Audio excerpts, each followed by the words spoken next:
हमेशा की तरह आप लोगों के लिए लाई हूँ एक और मज़ेदार और टेस्टी रेसिपी।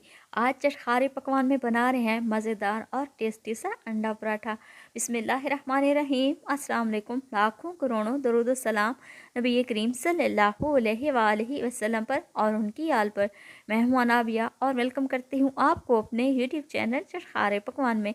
आज बनाएंगे नाश्ते के लिए बेहतरीन से पराठे जो कि आसानी से बन भी जाते हैं और हेल्दी भी हैं। अगर टेस्ट की बात की जाए तो टेस्ट तो इसका लाजवाब ही है। अगर वीडियो अच्छी लगे अपनी फैमिली और फ्रेंड्स में भी शेयर किया करें और चटखारे पकवान को भी सब्सक्राइब कर लिया करें। तो चलें जी, चलते हैं हम अपने किचन में और अपनी ये आज की मज़ेदार सी रेसिपी अंडा पराठा बनाना शुरू कर लेते हैं। तो ये मज़ेदार से अंडा पराठे तैयार करने के लिए सबसे पहले मैं यहाँ पर 2 अदद आलू ले लूँगी। इनको मैंने अच्छी तरह से बॉयल कर लिया था और अब मैं इनको मैशर की मदद से अच्छी तरह से मैश कर लूँगी ताकि इसमें कोई गुठली वगैरह बाकी ना रहे।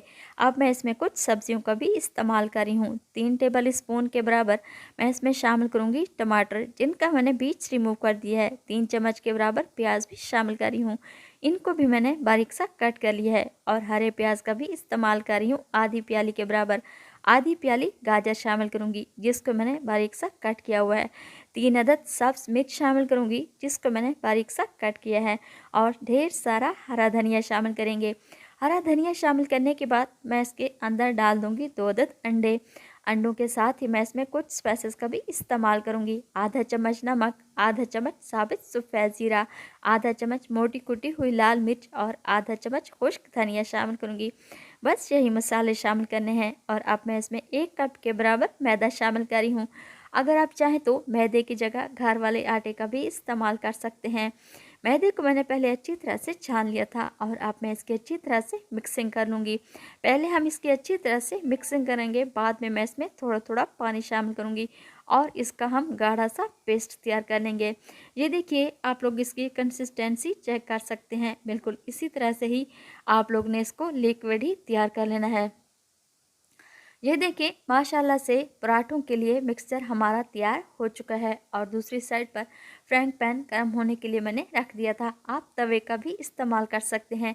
फ्राइंग पैन के ऊपर मैं लगाऊंगी थोड़ा सा कुकिंग ऑयल। आप इसकी जगह देसी घी या फिर मक्खन का भी इस्तेमाल कर सकते हैं।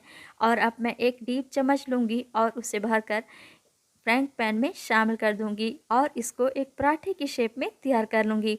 अगर आप लोग मेरे चैनल पर नए हैं तो प्लीज़ आप मेरे चैनल को सब्सक्राइब करें और बेल आइकन को भी प्रेस करना ना भूलिएगा ताकि मेरी हर आने वाली वीडियो आप लोगों तक सबसे पहले पहुंचती रहे। ये देखिए, माशाल्लाह से एक पराठा तो मैंने अच्छे तरीके से तैयार कर लिया है। और जब इसकी एक साइड पक जाएगी तो मैं इसकी साइड चेंज कर दूँगी और उलटते पुलटते मैं इस पराठे को अच्छी तरह से तैयार कर लूँगी। ये देखिए, माशाल्लाह से पराठे की एक साइड अच्छे तरीके से तैयार हो चुकी है। और अब मैं इसके ऊपर लगाऊंगी कुकिंग ऑयल। आप यहाँ पर देसी घी या फिर मक्खन का भी इस्तेमाल कर सकते हैं।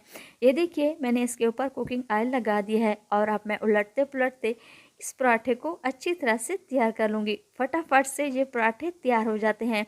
आप ये पराठे लंच बॉक्स में भी बनाकर दे सकते हैं या फिर आप इसे ब्रेकफास्ट में या फिर आप इसे लंच में भी तैयार कर सकते हैं। ये देखिए, माशाल्लाह से बेहतरीन सा हमारा एक पराठा बनकर तैयार हो चुका है। और बाकी के तमाम पराठे भी मैं बिल्कुल इसी तरीके से तैयार कर लूँगी। बेहतरीन से और मज़ेदार से हमारे ये पराठे बनकर तैयार होंगे इंशाअल्लाह ताला। और आप लोगों को मेरी ये रेसिपी ज़रूर पसंद आएगी। गर्मा गर्म से हमारे ये तमाम पराठे बनकर तैयार हो चुके हैं और आप इसे सर्व कर सकते हैं अचार के साथ या फिर ग्रीन चटनी के साथ या फिर आप इसे केचप के साथ भी इस्तेमाल कर सकते हैं। मैंने इसे सर्व किया है मज़ेदार से ज़ीरे वाले रायते के साथ। इंशाल्लाह आप लोगों को मेरी ये रेसिपी ज़रूर पसंद आएगी। अब मैं आप लोगों को तोड़ कर दिखाती हूँ। मज़ेदार से सॉफ्ट और जूसी से हमारे ये पराठे बनकर तैयार हो चुके हैं। यकीन करें, जब आप ये रेसिपी घर पर बनाएंगे ना, इंशाल्लाह आप लोगों को मेरी ये रेसिपी ज़रूर पसंद आएगी क्योंकि ये पराठे बहुत ही टेस्टी तैयार होते हैं। तो मिलते हैं हम अगली रेसिपी में। अल्लाह ताला आपको खुश रखे, अपने हिफ्ज़ व अमान में रखे। अनाबिया को दुआ में याद रखिएगा। Thanks for watching my video. अल्लाह हाफिज़।